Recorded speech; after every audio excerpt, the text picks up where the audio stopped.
Right now, the United States and Iran are at war. Ships are burning in the Strait of Hormuz. A supreme leader is dead. Oil prices are shaking the global economy. And two nations are locked in a confrontation that feels, to most people watching, sudden, shocking, like something that came out of nowhere. It didn't. This is the story of how the United States and Iran went from the closest of allies to the bitterest of enemies. And why, if you trace every crisis happening right now back far enough, you end up at a single decision made in the summer of 1953.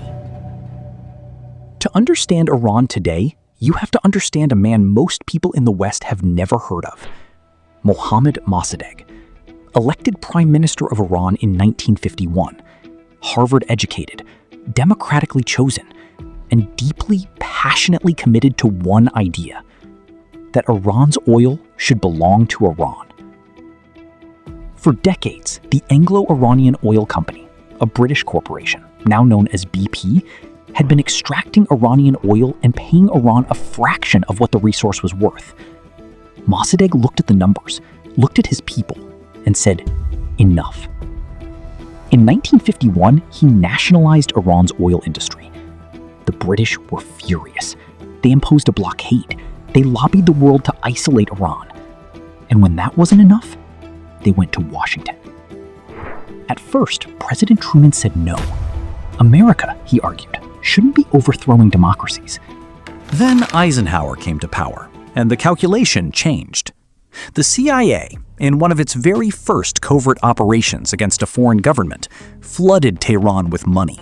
They bribed politicians, paid mobs to riot, planted fake newspaper stories, orchestrated chaos. And on August 19, 1953, they toppled Mossadegh. He was arrested, tried, spent 3 years in prison, and the rest of his life under house arrest. The CIA officer who ran the operation later wrote that the Shah told him, "I owe my throne to God, my people, my army, and to you." America had its man in Tehran, and Iran's first democratic government was gone. For the next 25 years, the Shah, Mohammad Reza Pahlavi, was America's most valuable ally in the Middle East. He bought American weapons, billions of dollars worth. He hosted U.S. military bases. He supplied oil to the West at stable prices. He aligned with American interests during the Cold War at every turn. Washington loved him. Nixon visited Tehran. Kissinger called Iran a pillar of stability. The Shah graced the covers of Western magazines as a symbol of a modernizing, progressive Middle East. Back home, the picture was different. The Shah's secret police, Savak, were everywhere. Dissidents were tortured. Opposition was crushed. Religious leaders who spoke out were exiled or imprisoned. The gap between Iran's oil-funded elite and its struggling poor grew wider every year. And underneath all of it, a memory that never faded. 1953, the coup, the democracy that America had taken away. Iranians had not forgotten. They were waiting. By the late 1979, the anger had reached a breaking point. Protests began in 1977. By 1978, they were everywhere. Students, workers, clerics, merchants, all united by one demand: the Shah must go. And leading it all, from a suburb of Paris, was a 76-year-old cleric who had been in exile for 15 years, Ayatollah Ruhollah Khomeini. He couldn't broadcast on television. He couldn't hold rallies. So he recorded his sermons onto cassette tapes, and those tapes were smuggled into Iran by the thousands, played in mosques, in homes, in market squares across the country. In January 1979, the Shah fled Iran. He would never return. On February 1, Khomeini's plane landed in Tehran. 5 million people came out to greet him. It was one of the largest gatherings in human history. The Islamic Republic of Iran was born. America watched in disbelief. Its most important Middle Eastern ally, gone. Replaced by a government that called the United States the Great Satan. And then, things got worse. Later that year, When America allowed the exiled Shah to enter the US for medical treatment, Iranian students stormed the US embassy in Tehran. 52 American diplomats and staff were taken hostage. They would remain captive for 444 days. America was humiliated. Diplomatic ties were severed. Sanctions were imposed. And a wound opened between these two countries that has never fully closed. What followed was 4.5 decades of decisions that made every future conflict more likely. In the 1980s, when Iraq's Saddam Hussein invaded Iran, America quietly backed Saddam, providing intelligence, weapons, and political cover. The Iran-Iraq War lasted 8 years. Over 1 million people died. Iran never forgot who was on the other side. In 1988, an American warship, the USS Vincennes, shot down an Iranian passenger plane over the Persian Gulf. All 290 people on board were killed. The US called it a tragic mistake. The commander was later given a medal. In Iran, it was called a war crime. The wound went deeper. Through the 1990s, sanctions piled up. Iran retaliated through proxies, funding Hezbollah in Lebanon, building influence across the region.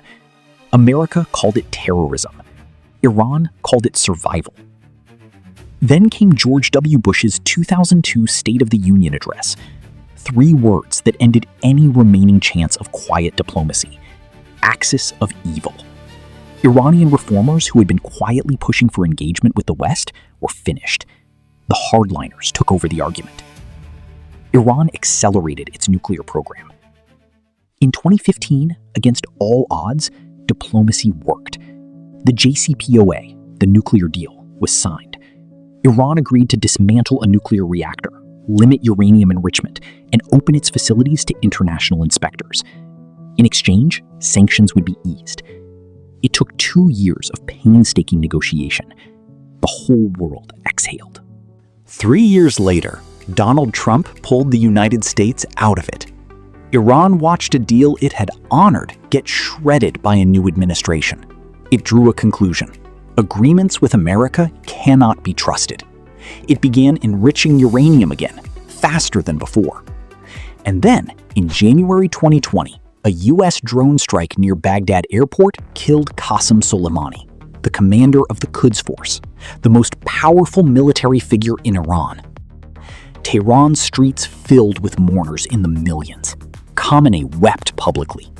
And Iran launched ballistic missile strikes on US bases in Iraq, the most direct military confrontation between the two countries in decades. The clock was running down. By early 2026, the conditions for war had been decades in the making. A supreme leader was dead.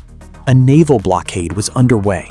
And 2 countries that were once close allies found themselves on the edge of something neither could fully control. If you want to understand why, the answer is not 2026. It's not 2018. It's not even 1979. It's 1953. A democratically elected leader, a CIA operation, and a decision made in Washington to prioritize oil over democracy.